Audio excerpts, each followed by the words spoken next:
Good evening. You're listening to the Truth Tank podcast trailer. Today, the truth has become harder to discern. Fake news, censoring of facts, media censorship, ideology over logic. The truth has become subjective. That old saying, there are two kinds of truth, rings true today. What is fact and what is fiction?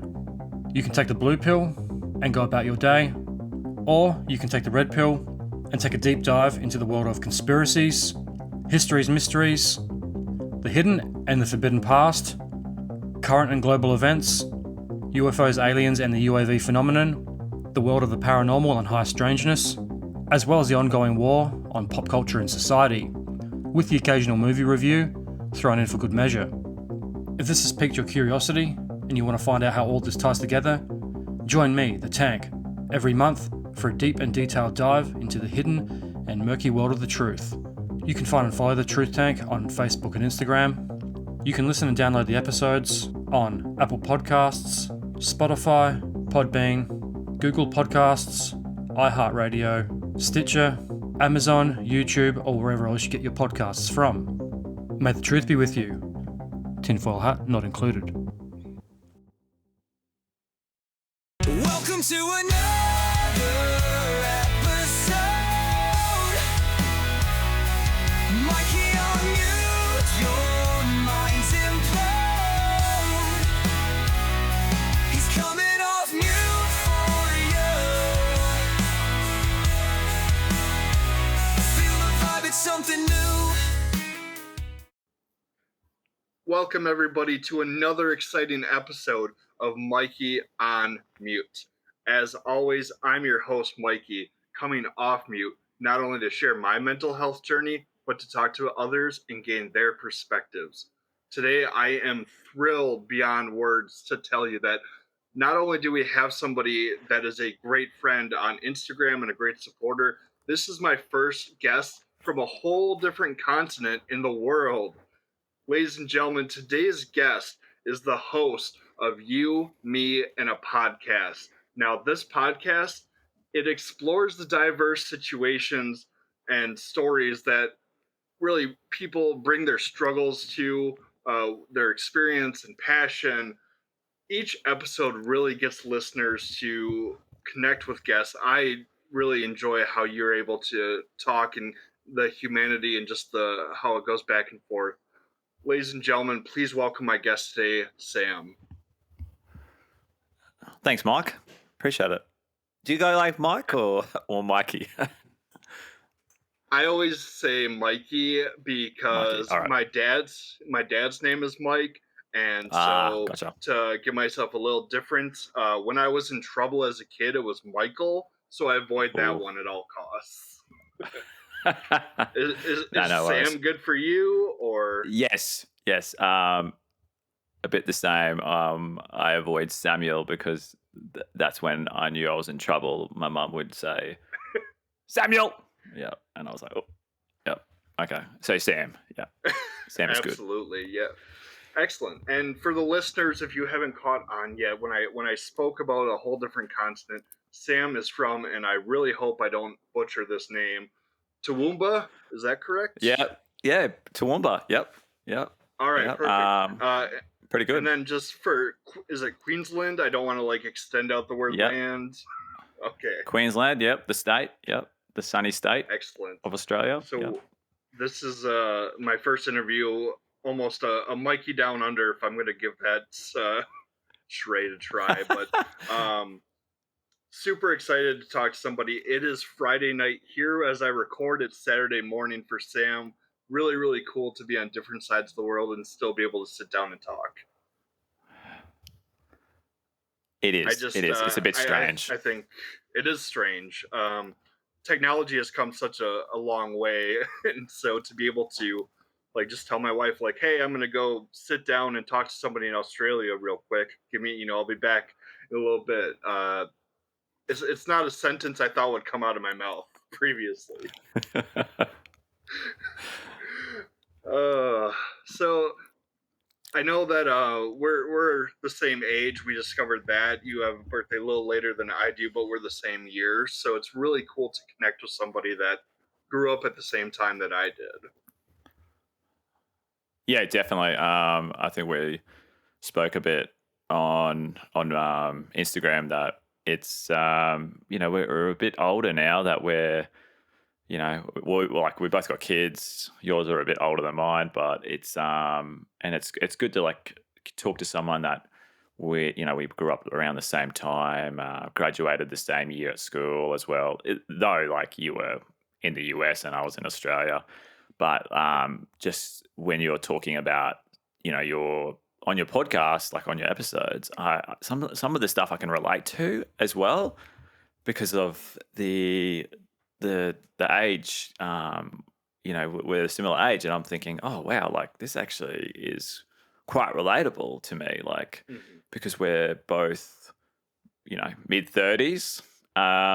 We grew up at the same time, around the same time, and I guess that's why I'm big on your or one of the reasons why I'm big on your podcast is because you and I are same age, going through a journey, you could say, a mental health journey, or whatever you want to call it. Yeah, and we're both doing different but the same kind of podcasts. Like, so that's probably what I like about also with you. Like you got you're very open. Like you're very you just tell it how it is. I love that. Like people that know me, I kind of don't have a filter. I kind of just tell it how it is, and you've also like I don't want to be that guy or be rude, but you've got no shame. Like you just talk about whatever, and I like that. I really like that. Like you open up, very very open up, and I applaud that. Like I would like to do that more often. And I'm learning to do that. But yeah, like with your podcast, your episodes, you talk about opening up, and you talk about some struggles you've been through, and and then I guess this is where I start mine. Like this is probably my avenue of opening up as well, because I'm not great at it.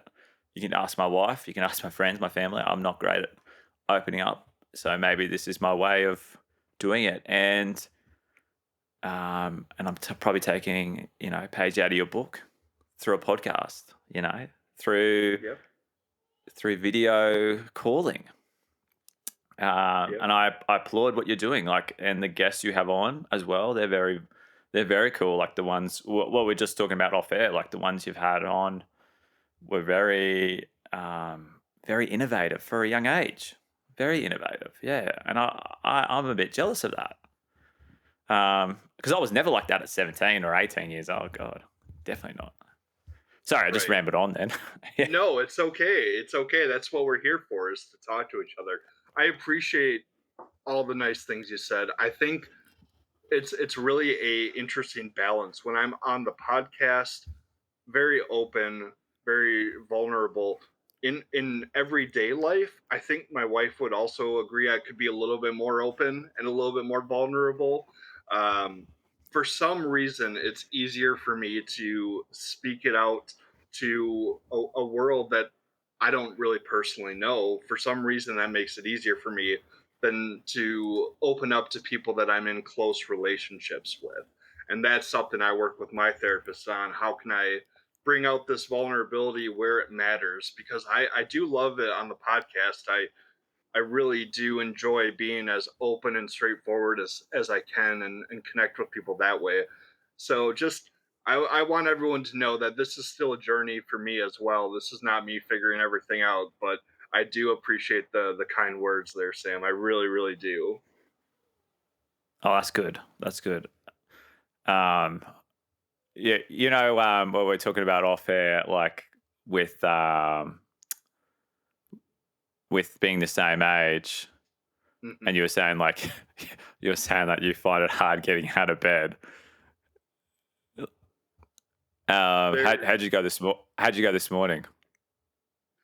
Getting out of bed. It's always kind of a bit of an adventure getting out of bed in my mid-30s. I probably have brought some of that upon myself. I work remote, and I have for about 3 years now. And so my physical activity level has definitely dropped in the last couple of years, which add that in with my mental health journey, my access to the kitchen, which is very close while I work all day, makes it very easy to snack. So that probably doesn't help me getting out of bed. But yeah, I definitely feel every bit of those mid 30s when I roll out of bed. Give me a few minutes into the day and I'm doing pretty good, but those first couple minutes definitely are a little bit tough. Yeah. And like you're in your winter too, like over there. Like I'm in my summer here. Like it's it's a beautiful day here. But how's the cold treating you? Is it worse? I think this year is warmer than it typically has been. The winters in Wisconsin are notoriously cold. We get below zero weather all the time, and that's Fahrenheit, I know. So, um, is that below 32 for you? Or my conversion's probably way off, but it's below freezing a lot of the time in winter here. Yep. But it's been very warm for the most part. It's still, I got to put on my new word is my jumper here. This isn't my hoodie or my sweatshirt anymore. This is my jumper. Jumper. And it's definitely cold. I don't think we get the same kind of. I mean, summers here in Wisconsin. I don't know. I know you had visited the states at one point, but I don't know what season. But our summers only get to like mid 70 to 80 degrees Fahrenheit. Again, I would have to do the conversion there. But did you visit in summer, or can you tell us a little bit more about your visits to the states?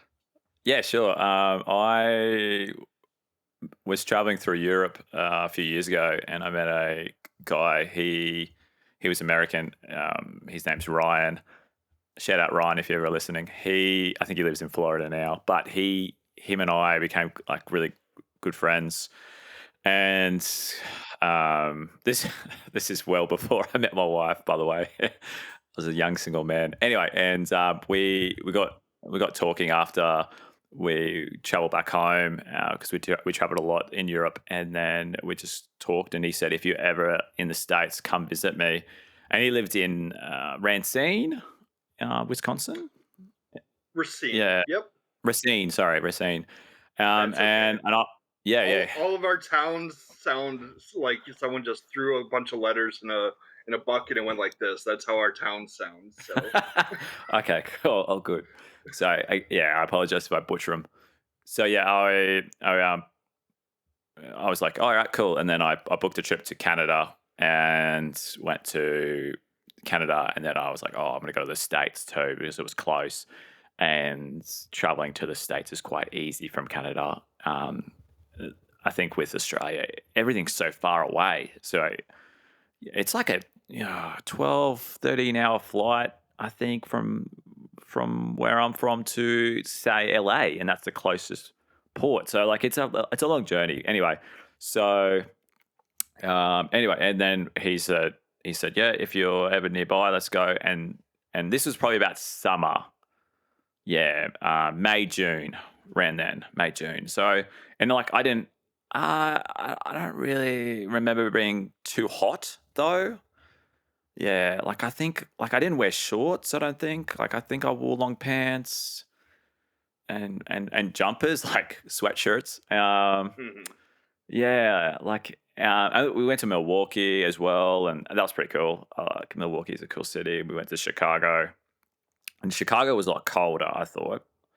I don't know, maybe that's just the day there, but it was a really cool time there though. Like I enjoyed it. Like and when I got to like I stayed with him too, and his family, and got to kind of feel like what a typical Wisconsin family life is like in a way. Like we're about the same age. He was a bit older than me, but yeah, it was kind of cool. Like I never really knew what kind of like American life's like. You only just see it on TV or movies.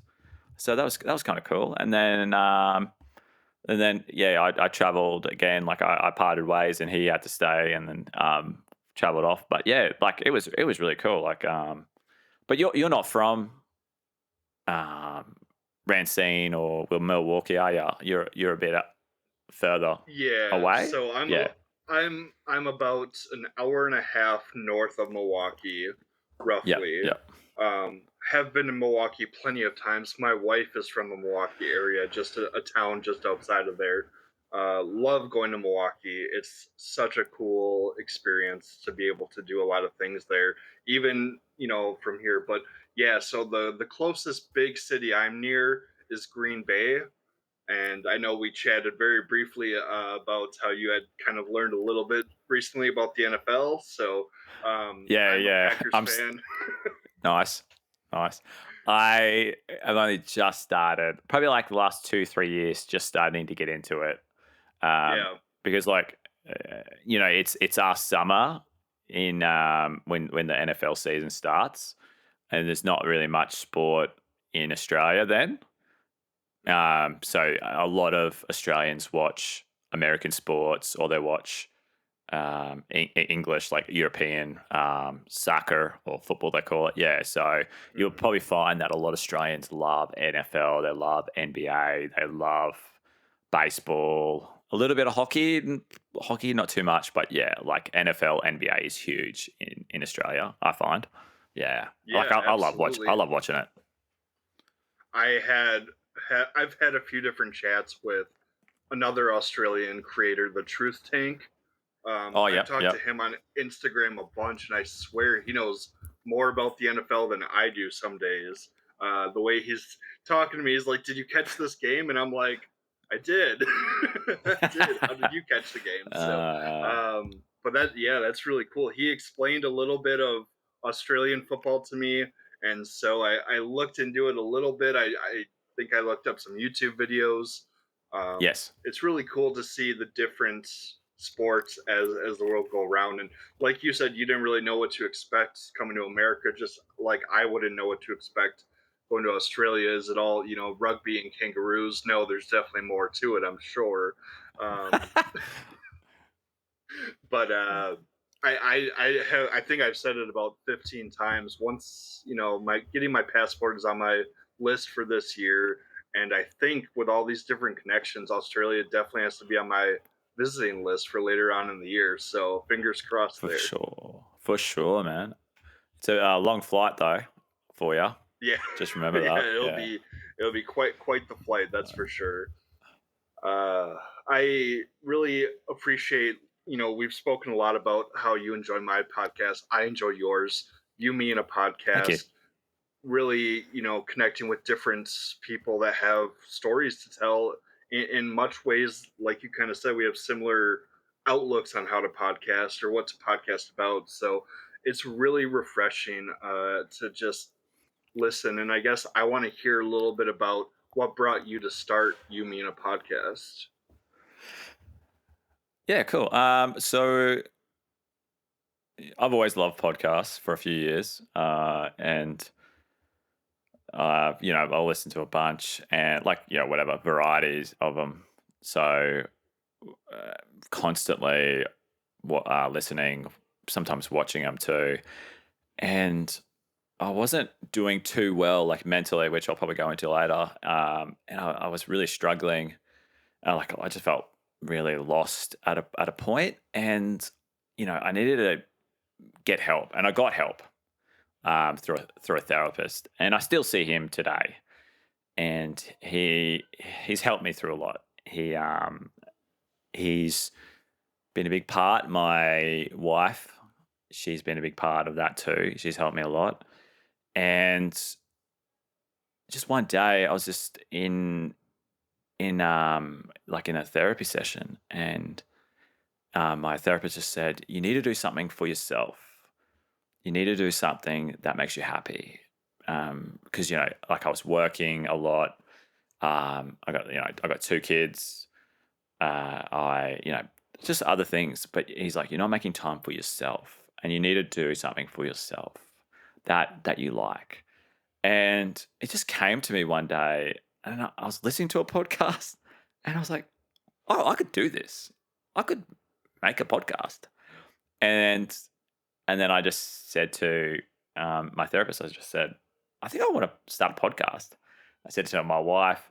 I said it to my best friend, and they were like, "Yeah, just do it. Like, what's the harm? Like, what's the hardest thing about it too?" Like, and I was just like, "Oh," and it took me like 12 months to actually start. I was just so insecure, and I was like, "Oh, people are just gonna judge me," and people are like, "Oh, you're just starting a podcast because everyone else is. There's 1,000 podcasts."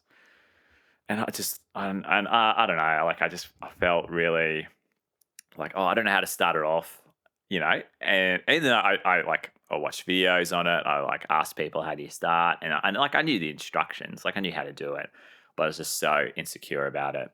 And then one day, I just again, I was speaking to my therapist, and he just said, "Oh, you're making excuses," and then it just kind of hit me, and I was like, "Oh, yeah, I am. I'm making excuses." So then I just reached out to a few people, a few friends of mine, and I just said, "Hey, I'm just starting this podcast. It's going to just be about you, your journey, your struggles. Would you be interested?" And a few of them just said, "Yeah, I'd love to. I've never done one before, but yeah, sure." And then I just started.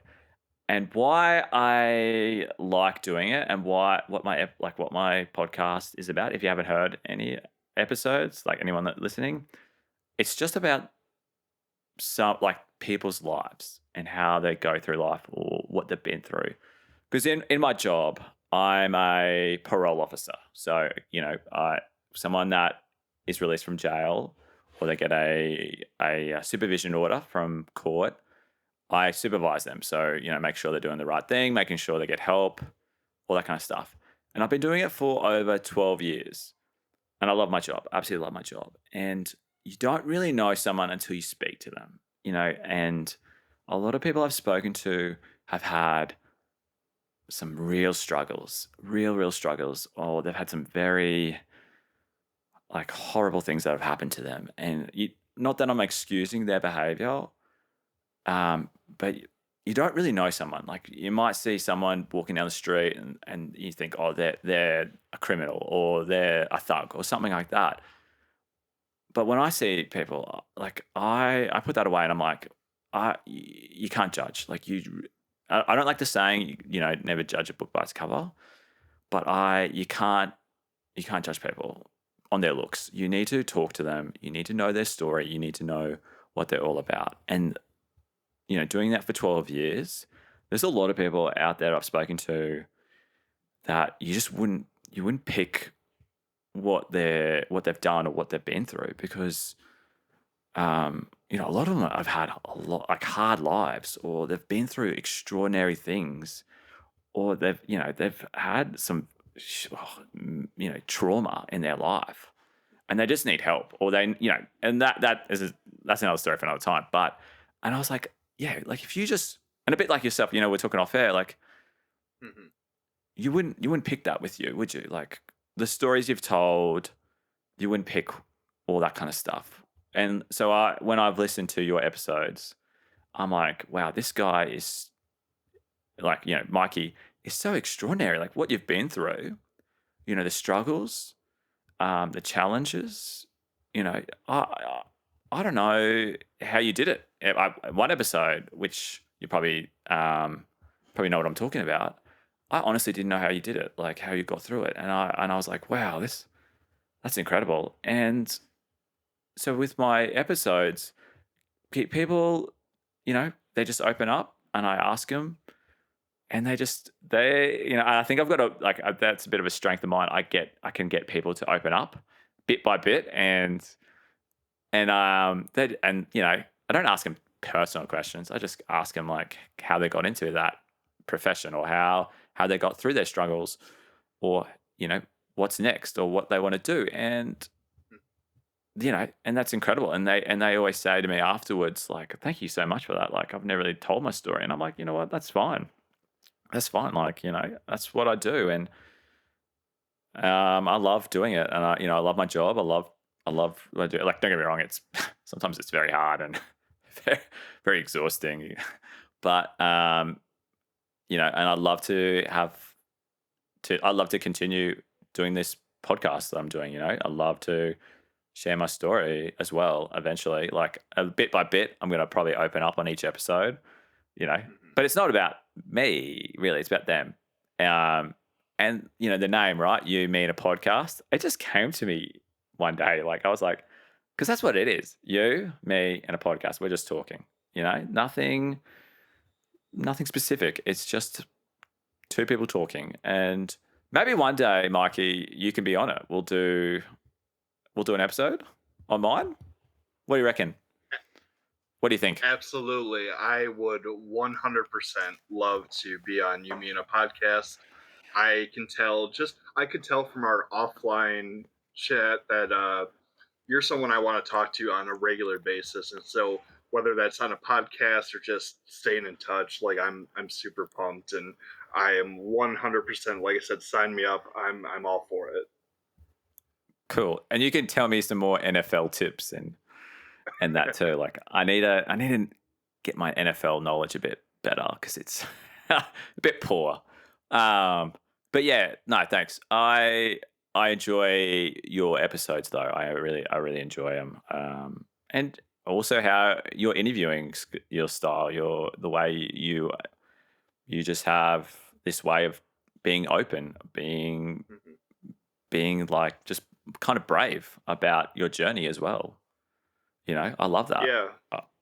I appreciate the kind words and everything you said as far as I just want to be real. I think we've all read some kind of self-help book or listened to a podcast that sounds like somebody's just going down and reading out of a book, you know, and I don't want to be that. I want to be real. I want to connect with people and talk. And if that means that I bring up some stuff that might be a little heavy, hey, that's life. Life is not, you know, sunshine and rainbows and finding that gray area. So I think it's great to have those open conversations, and your ability to have people open up.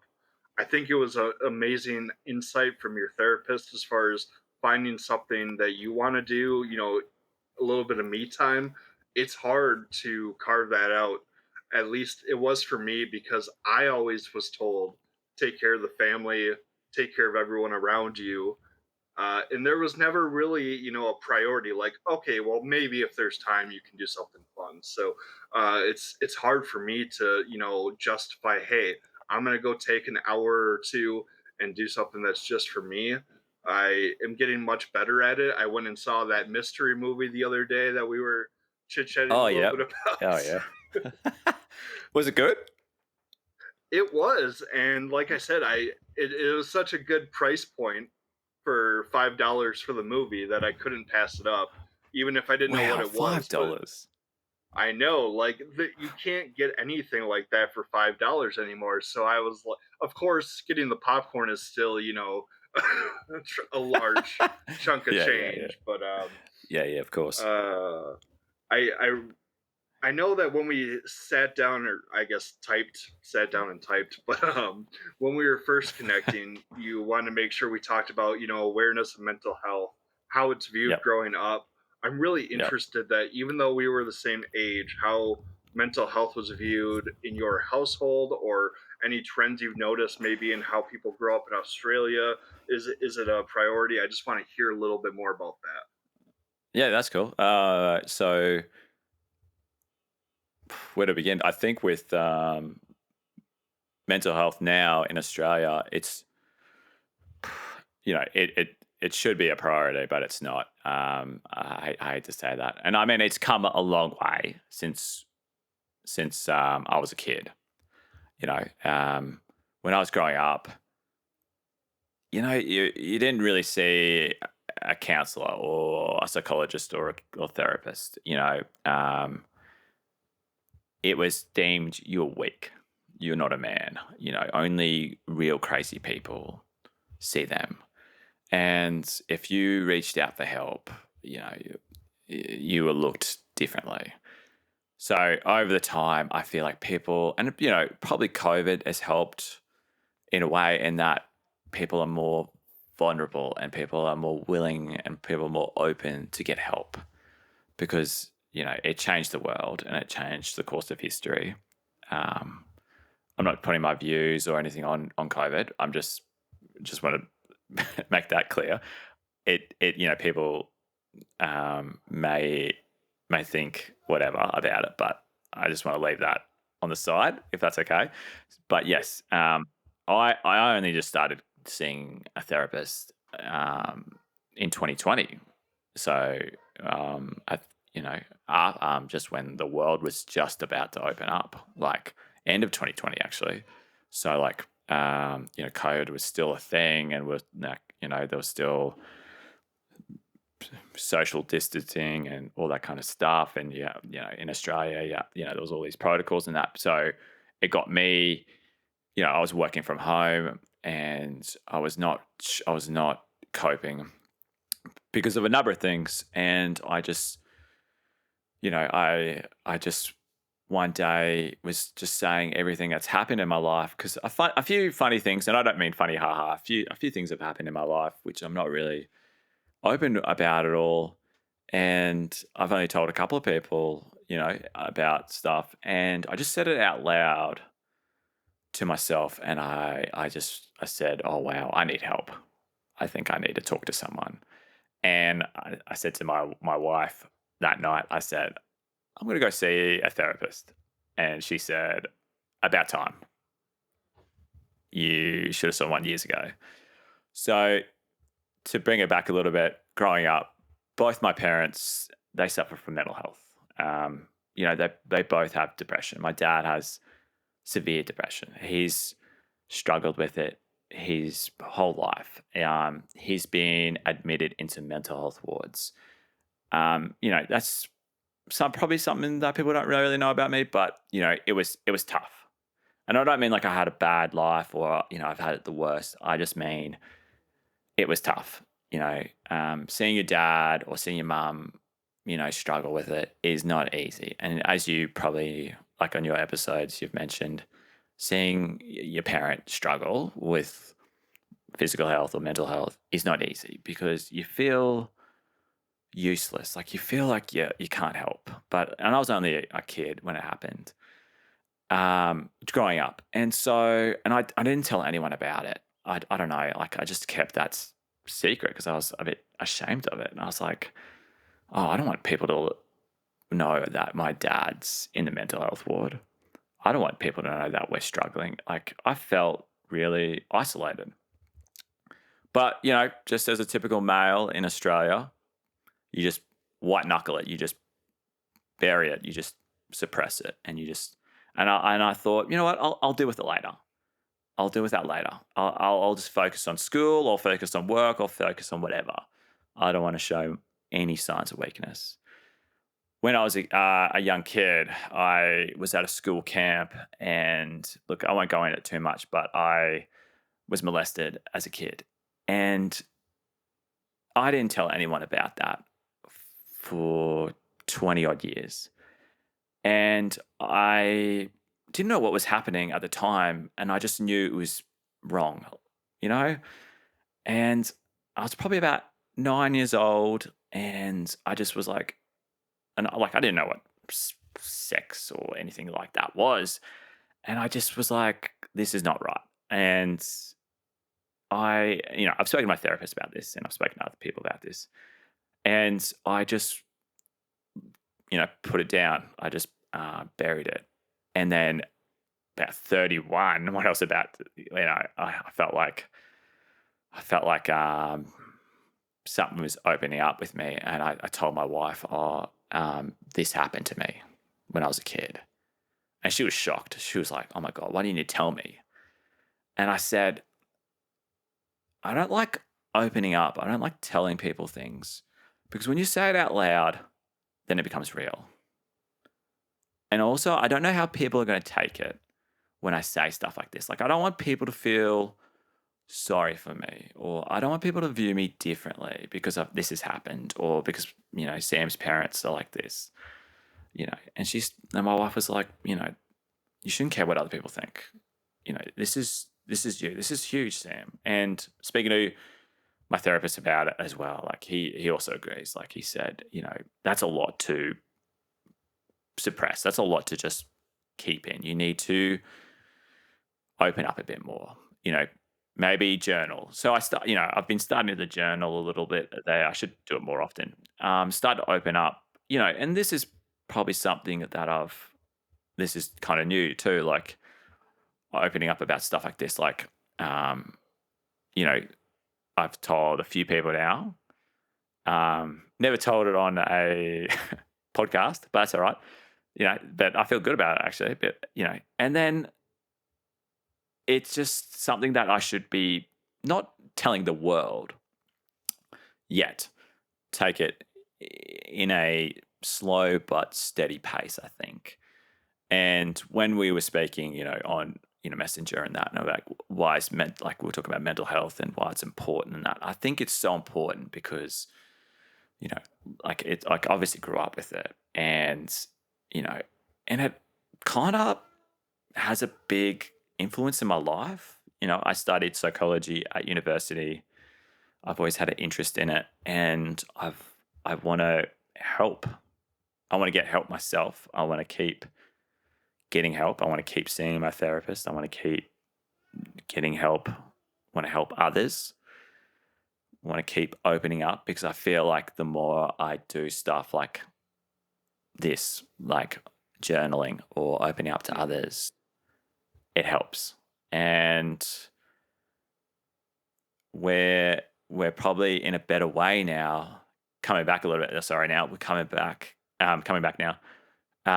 In Australia, I think people are more open to things now, and men our age, Mikey, like we're like I dare say when you were younger too, that you didn't open up, or you weren't open with your mental health, or if you were struggling. Like, I feel like now though, younger men, and more women too as well, are opening up about their struggles, about their challenges, about their journey, because the world is more accepting. I think the world is more open to it all. I think it's been a long journey, and there's still a long way to go. Definitely. Like, when my dad was a kid, and like my dad had a really rough upbringing, really rough. So rough, I've probably heard him talk about it maybe 3 or 4 times. That's how rough it is. And he doesn't talk about it at all, really. But, he didn't get any help. He didn't get any, counseling or treatment or anything. And so I feel like, from the 1960s to when I was a kid to now, we're heading in the right direction. And I feel like Australia and the world, I think, well, hopefully I'm thinking the world, are going in the right direction, I think. What do you think? What do you think? What about the US or Wisconsin? First off, because I have a lot of thoughts on that. First off, just major props to you for being as open and vulnerable as you are. I know you don't want people to see you differently, but my respect for you just goes up the more I talk to you, the more we can talk. Oh, thank you. Just kudos to that. But I hear a lot of my childhood stuff in your stories, because people would call us names if we heard something. We had a really bad view on mental health. To be going to the mental health hospital was something that we joked about. You get locked up, you put in a straitjacket. It was almost an insult. So we were not tolerant of other people's struggles and suffering that we are a little bit more tolerant of today. I think in Wisconsin specifically, it's tough. We live where it's dark a lot because of the winters, and so you get a lot of seasonal affective disorder. And people during the winter times, you see their depression kind of go on the uprise. We're not getting as much vitamin D. And there's a lot of people, especially in like northern Wisconsin, that are more of that macho, toxic, we're not going to show emotion. We were taught one way. And so it's a struggle, because I do see there are advancements in the tolerance, but at the same time, there are still a lot of people, even our age, that stick to what they were told and don't want to explore, they don't want to journal or talk to a therapist or anything like that. They are very stuck in their ways. So, and you can't force somebody to go on that journey. I don't think it would be healthy to, but I know there are a lot of times I'm just sitting like, if you would just go talk to somebody, maybe this would help out. Not my story to tell though. I'm not a therapist, and so I agree that ever since COVID, the world has definitely made it a little bit more easier to say, hey, I'm suffering, I'm struggling. It's not a weakness, and everything. And that was a whole point of making this second part of this podcast, because I told my story and now I want to talk to others. Let's break that. This is a topic people talk about. This isn't something taboo anymore. And the more men I can get on here, so this is like ideal scenario. Here's a guy same age as me, we have similar things growing up, and now we get to talk about, hey, it might have sucked as a kid, like we didn't look at it, but I think it's headed in the right direction worldwide. I love it. Yeah, Love it. absolutely. Love it. I know when we were messaging, I always like to ask my guests something that I've been asking them is, what's a question you want me to ask? Because I want this to be a two-way conversation. I don't want it to feel like, I'm just going down the list. So I wrote it down, and if you have another one after this, totally we can do that too. But Cool. you said, what's been the hardest part of processing trauma, and how have you navigated it? Man, that's a good question I asked. You did, yeah. Yeah. I think I've handled trauma not greatly in the past. As I mentioned before, like I've just kind of in the past suppressed it. Like the story, what I just said before about me as a kid on the school camp, other stuff as well. I've just kind of pushed it down. And I was like, I'll just deal with it later, or I can white knuckle it. I can handle it, and that's not the right way of going about it. I'm not that person. I don't think anyone really is that person, but I'm not that person. I think for a long time I thought I was that person. I thought I could handle anything. I think I can do it, and I will do it. But no, I wasn't, and I'm not, and that is okay. And that's hard to say, but it's good at the same time, because I'm vulnerable, and it's probably how to process it. Getting help, and I don't mean just only getting therapy or getting like psychological treatment or medication or anything like that. Yep, still get that, but opening up. I remember opening up to a good friend of mine. His name's Rory. And I told him about it, and he was just all ears. And he just, he was like, mate, why didn't you ever tell me? And I've been good friends with my friend, like with Rory, my friend, for many years. And we used to live together. We used to party together, like all the time. And he was like, I just never would have picked it. I never would have thought it. Why didn't you ever tell me all this stuff? And I just said, like, I don't know. I just didn't want you to look at me differently, or, I don't want you to think I'm weak. And he said, mate, you're not weak. And I think like getting help from my wife as well. My wife's biggest supporter. She's helped me a lot. So I think with trauma as well, I think people sometimes dwell on it too. They constantly think and think and think. And, that's hard. And I can't really comment on like how to unhook it, because I have troubles unhooking, but I meditate every day. I've been meditating for about 9 years. So every day, every morning I meditate, and I feel like when I meditate, I have a clearer head. I go to the gym as well. Like that helps clear my head. But when I meditate, it just clears my head. Or mindfulness, being present in the moment. And I got to remind myself to do that more often, because when I'm stuck on something, I get stuck.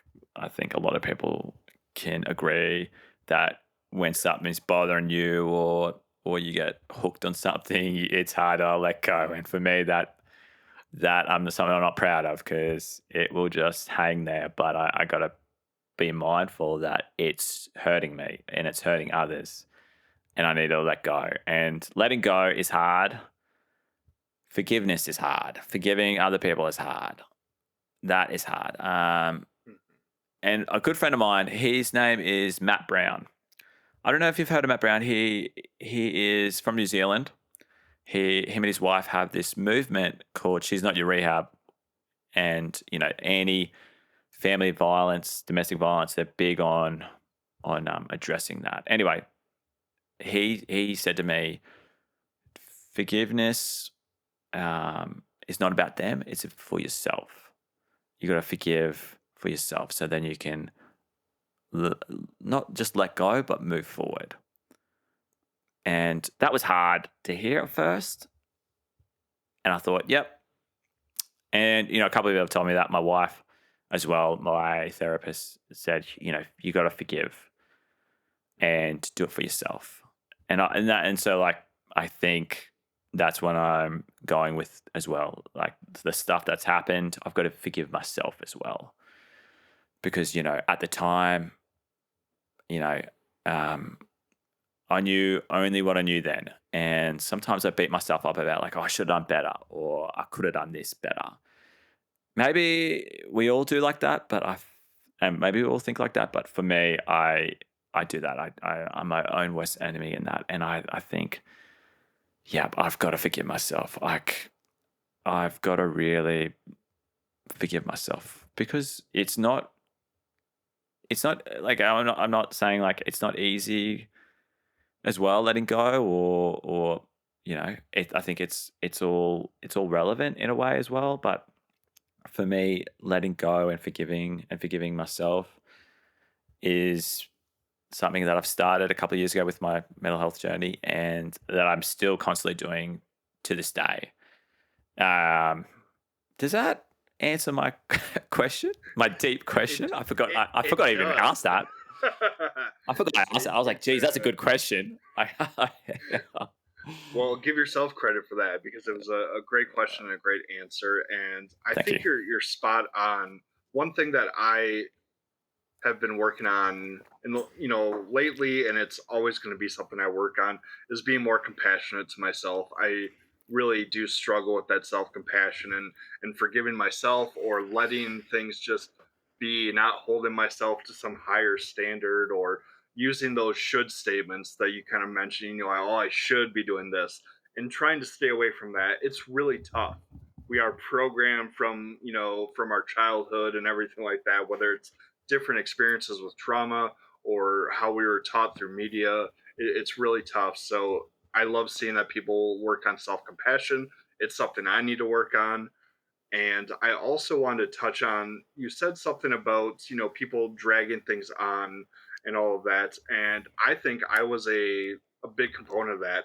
I've talked to my therapist a lot about, I was, ruminating and bringing up a lot of old things and just going on. And at some points, I realized that why therapists in the past didn't work as well is because they were very passive and very agreeable. My therapist now, to be super blunt, will just call me on my bullshit. Will stop me mid-session and be like, no, you're going down this path and everything like that. And I kind of need that to redirect. But he told me this story or metaphor, and I'm probably going to butcher this metaphor, but it's the metaphor of two arrows. And so there is the first arrow, the trauma that happened to you, the event that happened to you. That hurts. It hurts to get shot by that arrow.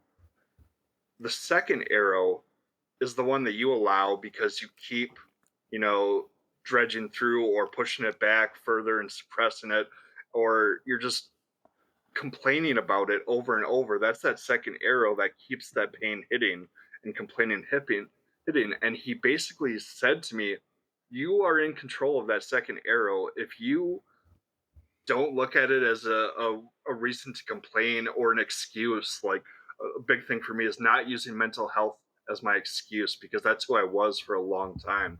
I would tell people I acted this way because of my mental health instead of taking accountability.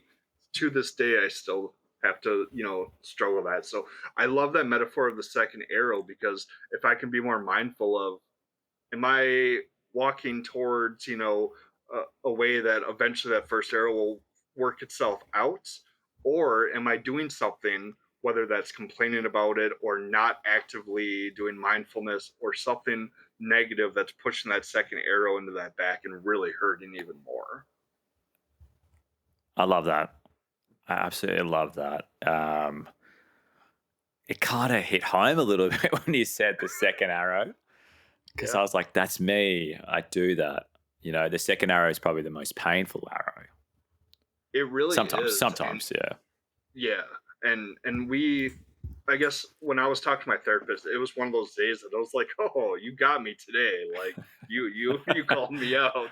Uh, but we can't, for the most part, we can't control that first arrow.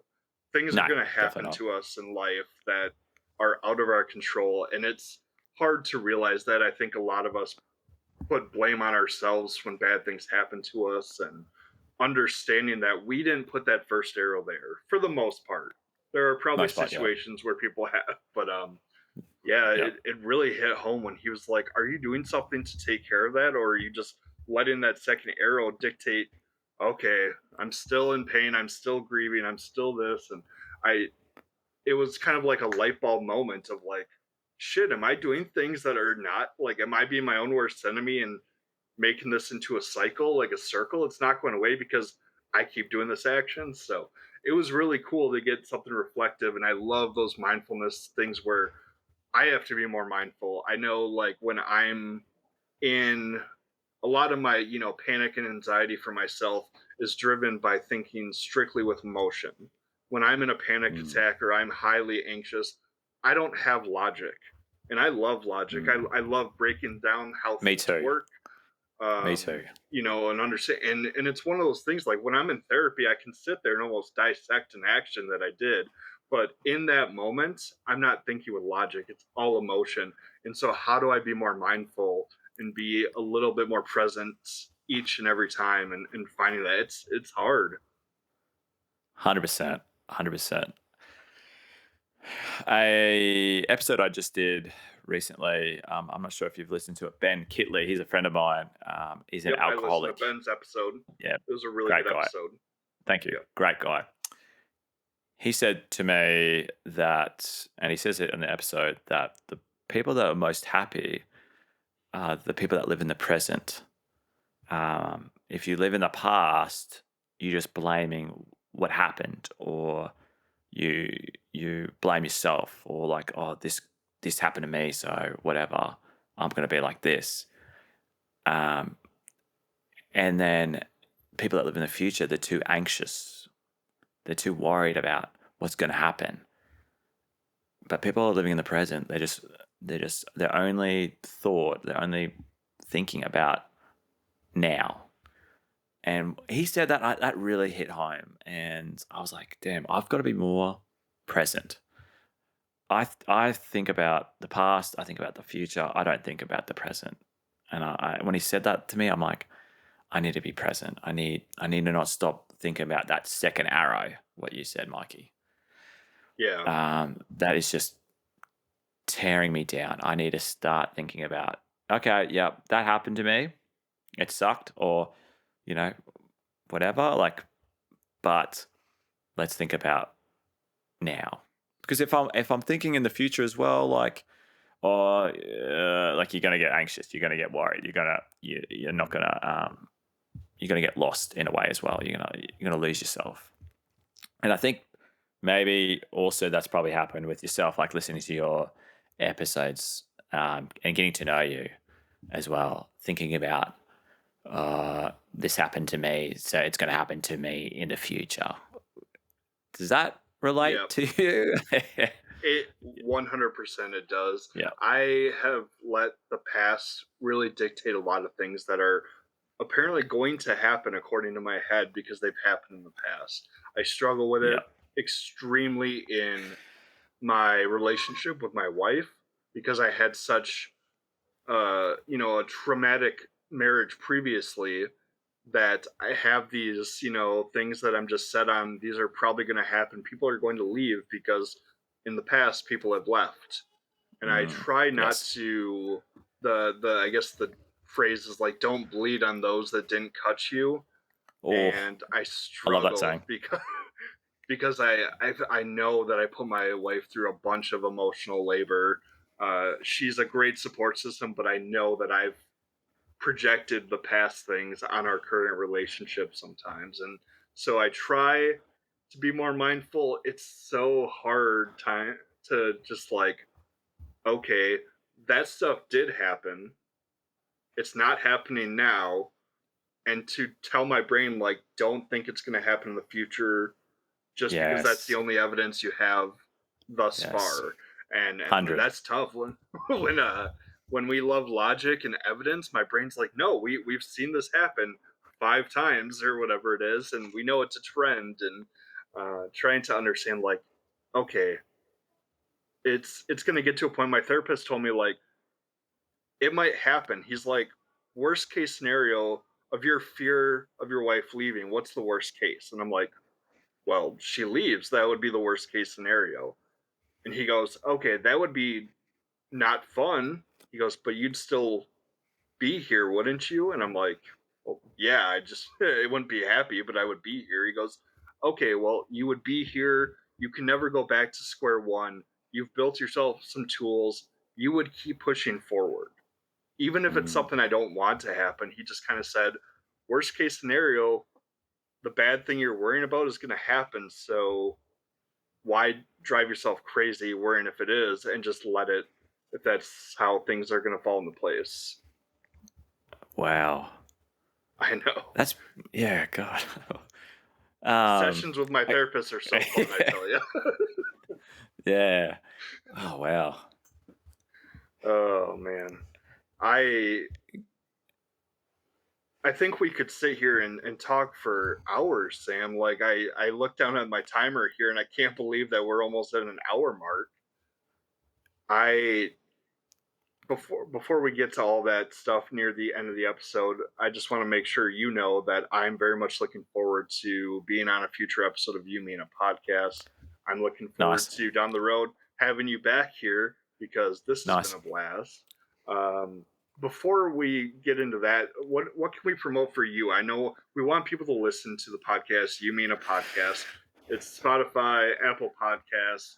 If you're on Instagram, I mean, you'll see me share things out, but the Thank you. spaces are dots, so it's you.me.and a podcast. But go Yep. follow Sam. Is there other spots you're at or anything else you want to push or promote? I think, oh, thank you for that, by the way. Yeah. I think, yeah, if you can just search me on Spotify or Apple, or wherever you listen to your podcast, I think I'm on most of them. Instagram, yeah, you.me.and podcast, yeah, whatever it is. Yep, that you can see me there. I want to kind of promote a couple of people as well that have helped me. As I mentioned before, Matt Brown, he's a friend of mine from New Zealand. He's called My Father's Barber, and he's doing extraordinary work with men's mental health, addressing, preventing domestic violence and family violence. She's Not Your Rehab is his movement. It's a bit of a passion of mine as well, preventing domestic violence. Please have a look at him. He's got a few YouTube. He's got a few TED. He's got a TED talk. He's doing amazing things. He's helped me as well. And I also want to mention as well, like Mikey, I want to give a shout out to you. You've like when I first started the podcasting, I think we just got in contact. Like I think I don't know how we found each other, but like it's made me want to do more and reach out more. And I've met people along the way through you as well, like Thick Tank as well. And it's been great. Like this, like being in like a bit of a community, you could say, like an online community. It's really, really good. And like the posts you do as well, on your social media. Like I love listening to them. Like the episodes you post up of different people gives you a different perspective on things too, and it also like branches me out to not get complacent as well, because sometimes I just listen or do the same thing and I'm like get stagnant. I need to branch out more. So thank you for that, and thank you for all the shout outs you do with me. We're becoming good friends, I feel like, with this. Like off air we were talking before about growing up, and now we're in our mid-30s, and we've probably hit some similar things growing up, and now we're doing this, and we're kind of probably more alike than we ever thought now. Like I definitely feel that. Like, I'm like, oh, this guy and I have more in common than I thought, than I would ever imagine. Yeah. I feel that. You know, I appreciate the kind words. You go. I do. No, go ahead. It's fine. I just wanted to thank you and say I appreciate the kind words, because it's been such a cool thing. I think when I first started getting into the podcast, somebody was like, "Hey, do you have an Instagram?" And I'm like, "For the podcast, no." And I didn't think anything of it. They were like, "You should definitely get on there."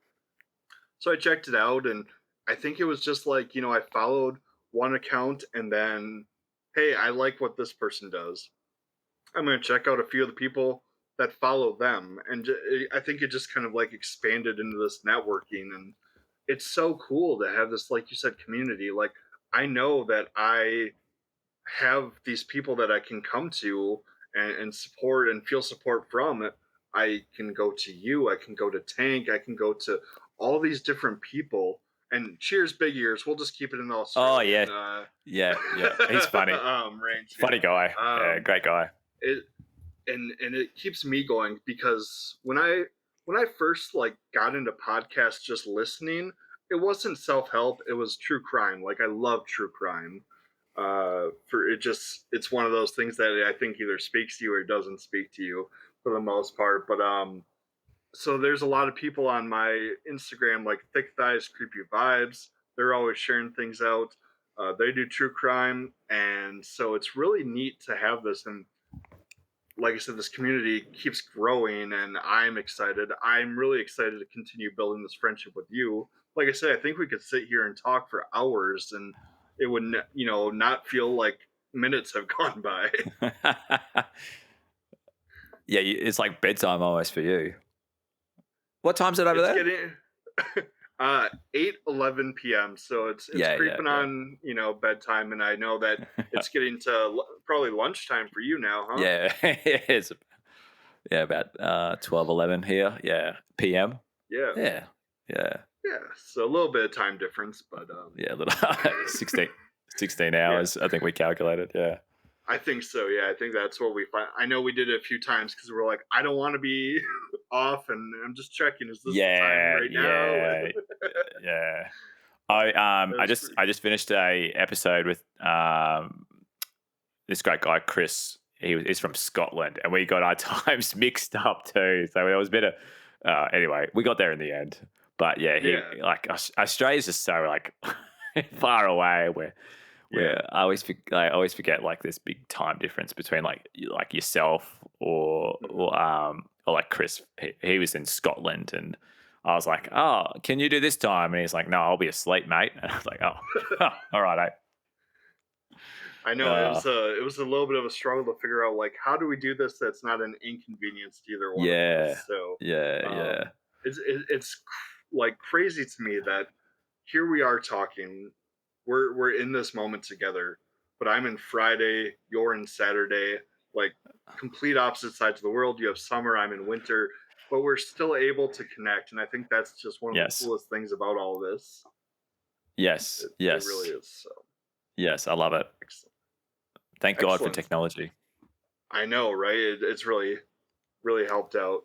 I think we're gonna wrap the episode part, and I know it won't be the last thing I talk to you about, because we'll probably talk offline even more. So to everyone listening, again, You Me in a Podcast, please check it out wherever you listen to podcasts. Follow on Instagram. And before I try to do some terrible Australian accent that's going to get me probably kicked off the internet, this is Mikey going back on mute. Take care, everyone. This episode of Mikey on Mute is brought to you by Little Jerk Society. Little Jerk Society is a clothing company fueled by the raw energy of creative rebellion, celebrating those who march to the beat of their own drum. They care deeply about mental health and believe in a world where everyone can thrive, regardless of their challenges. Use promo code MikeyOnMute to save 15% on your order at littlejerkclothing.com. Again, that's littlejerkclothing.com. And remember, use promo code MikeyOnMute, all one word, to save yourself 15%. Go off and make a change.